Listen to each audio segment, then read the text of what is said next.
नमस्कार साथियों, स्वागत है आप सभी का वाईफाई स्टडी 2.0 पर। मैं हूं अंकित अवस्थी। आप हैं मेरे साथ में एक खबर पर चर्चा करने के लिए जो कि भारत की सीमा वाले क्षेत्रीय जो सीमा क्षेत्र हैं वहां पर सुरक्षा के लिए काफी ज्यादा महत्वपूर्ण सिद्ध होगी। खबर क्या है कि Bharat LAC line of actual control के नजदीक एक हमारा एयरबेस जिसका नाम है न्योमा, उसे अपग्रेड कर रहा है। तो इस अपग्रेड करने का मतलब क्या होता है आज के सेशन में हम जानेंगे। फिलहाल के लिए सबसे इंपॉर्टेंट जानना यह है कि इससे चीन को चुनौती कैसे मिलेगी। इस विषय पर चर्चा करने के लिए हाल ही के दिनों में घटित कुछ खबरों पर मैं आपका ध्यान आकर्षित करता हूं। आप एक बार के लिए इधर देखिए ताकि आप इस बात को समझ पाएं।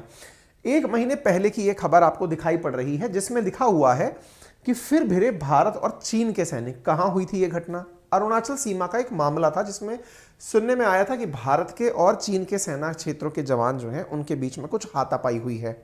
यानी भारत का जहां एक और एलएसी लद्दाख वाला क्षेत्र है, वहीं पर अरुणाचल वाले क्षेत्र में भी हाल ही में घटनाएं दर्ज की गई थी, जिससे भारत की तैयारियां उन पर्टिकुलर क्षेत्रों में निगरानी की और बढ़ गई। अगर आपको ध्यान हो तो उसी के बैक टू बैक हमने एक खबर और आपसे की थी और वो ये थी कि भारत अपना सबसे बिगेस्ट और टफेस्ट प्रोजेक्ट कंप्लीट करने जा रहा है अरुणाचल फ्रंटियर में।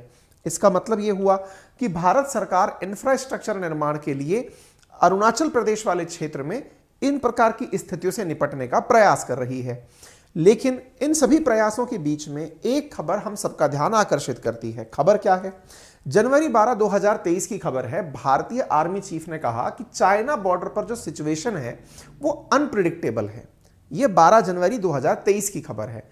अनप्रिडिक्टेबल और भारतीय थल सेना के अध्यक्ष के द्वारा इस प्रकार की बातें बोले जाना निश्चित ही सभी को थोड़ा सा चिंतित करता है कि भाई ऐसा क्या है, क्या हमारी तैयारियां और कितनी बढ़नी चाहिए, भारत किस प्रकार से तेजी के साथ और आगे बढ़े, अपनी सीमाओं को कैसे सुरक्षित रखे। इनके इस बयान के बाद में एक और चीज यहां पर कंटिन्यूटी में दूसरे दिन निकल कर आती है। वो क्या है? China has increased troop count along LAC in the east. यह बात भी पता चलती है कि चाइना के द्वारा एलएसी के क्षेत्र में इन दिनों जो आर्मी की संख्या है, ट्रूप्स की संख्या है, वो बढ़ा दी गई है। एक प्रकार से इस बात को अगर हम समझें तो इंडियन आर्मी चीफ का जो ये बयान है कि चाइना बॉर्डर की सिचुएशन अनप्रिडिक्टेबल है, और वहीं दूसरी तरफ ये वाली बात कि यहां पर आए दिनों आजकल जो स्थितियां हैं वो ट्रूप्स के साथ बढ़ने के साथ साथ और विकट होती जा रही हैं। तो एक प्रकार से तो हमने अरुणाचल प्रदेश का तो मतलब काउंटर करने के लिए वहां पर एक बहुत ही स्ट्रेटेजिक हाईवे निर्माण की परमिशन दे दी। वहीं दूसरी तरफ अगर हम एलएसी की बात करते हैं और एलएसी पर इस प्रकार से लिखी हुई बात अगर आती है तो फिर हमको यह समझना होगा कि ये दोनों स्थितियां लोकेटेड कहां हैं, चैलेंजेस क्या हैं और फिलहाल भारत यहां पर क्या कर रहा है। देखिए, एक बार के लिए आप मैप को समझने का प्रयास करें ताकि आपको ये स्थिति क्लियर हो और पूरा इतिहास समझ में आए। जब हम भारत को देखते हैं चीन के बॉर्डर के साथ तो हमें हिमालयी क्षेत्र को देखना होता है।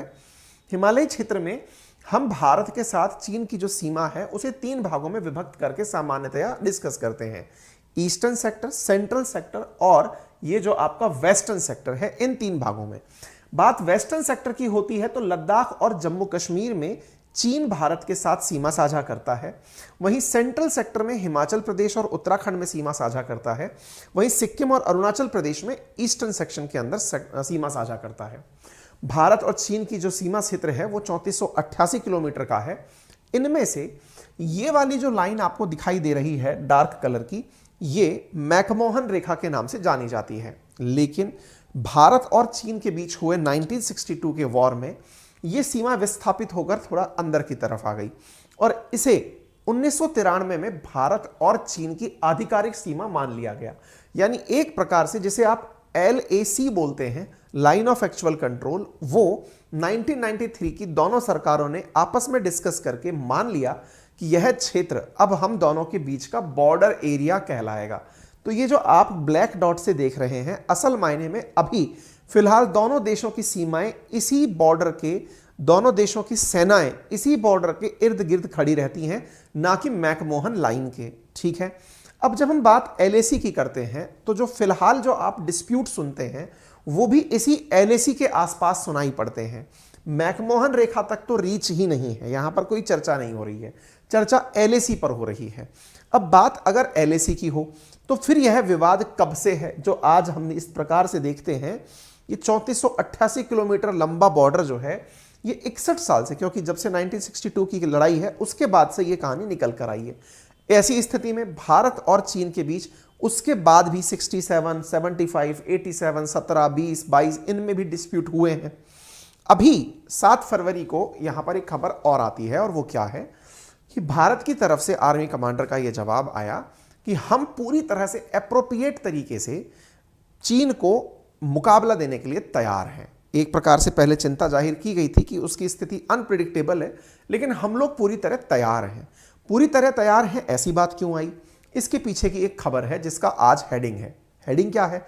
हम लोग चाइना पर नजर रखने के लिए हमारे एक एयरबेस को बॉर्डर से मात्र 50 किलोमीटर दूर पर अपग्रेड कर रहे हैं। अपग्रेड करने वाले उसका नाम न्योमा है, जो कि लद्दाख में है। असल मायने में जो न्योमा नामक जगह है, पहले यहां पर हमारे हेलीकॉप्टर की लैंडिंग होती थी, लेकिन अब इसे बड़ा एयरबेस बनाकर जो हमारे फाइटर जेट्स हैं, चाहे वो राफेल है या फिर हमारे पास में जो हमारे तेजस जैसे लड़ाकू विमान हैं, सुखोई जैसे लड़ाकू विमान हैं, उन्हें यहां लैंड किया जा सकेगा। तो जो न्योमा है वो उसका अपग्रेड होना क्यों मायने रखता है, तो आप यहां पर खबरें देखकर अंदाजा लगा सकते हैं।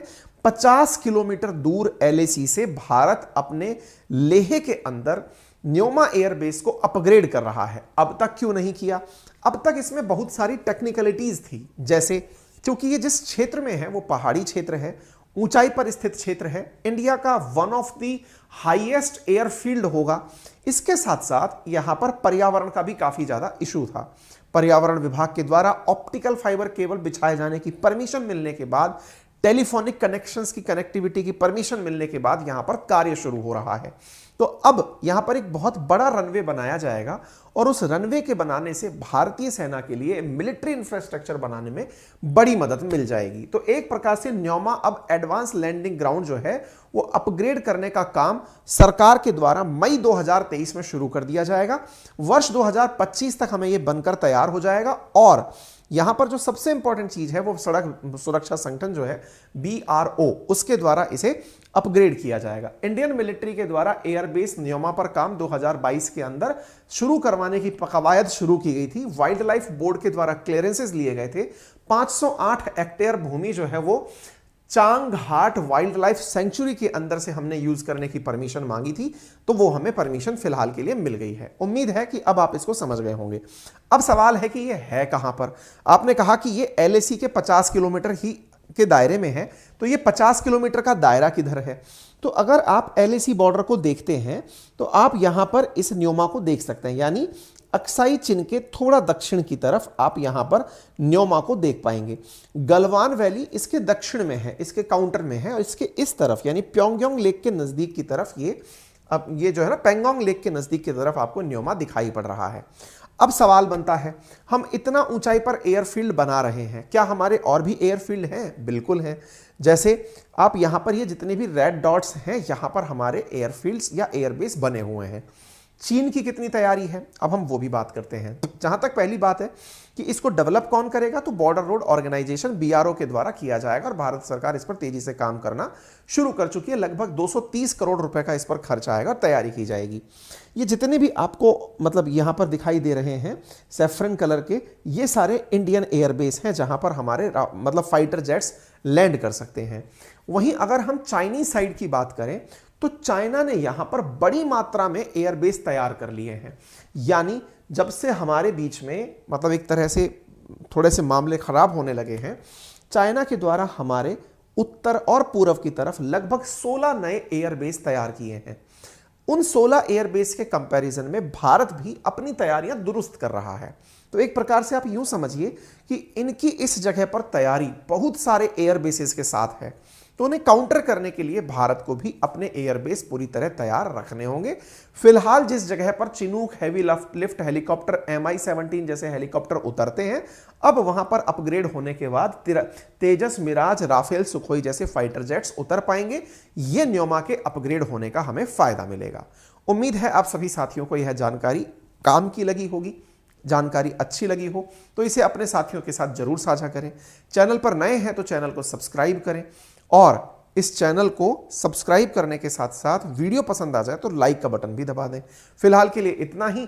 अगर जानकारी पसंद आई है तो एक काम और सुन लीजिए, और वो ये है कि सामान्यतया अनअकैडमी पर मेरा रेफरल कोड यूज करने पर, कोर्सेज लेने पर 10% का डिस्काउंट मिलता है, लेकिन एसएससी कैटेगरी में फिलहाल के लिए 20% ऑफ एसएससी सब्सक्रिप्शंस पर दिया जा रहा है अंकित 10 रेफरल कोड यूज करके।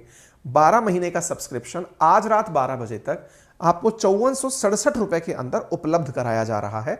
यदि आप में से कोई भी साथी 1 साल का सब्सक्रिप्शन लेना चाहता है तो मेरा रेफरल कोड यूज करके 20% डिस्काउंट के साथ में कोर्सेज ले सकता है। धन्यवाद।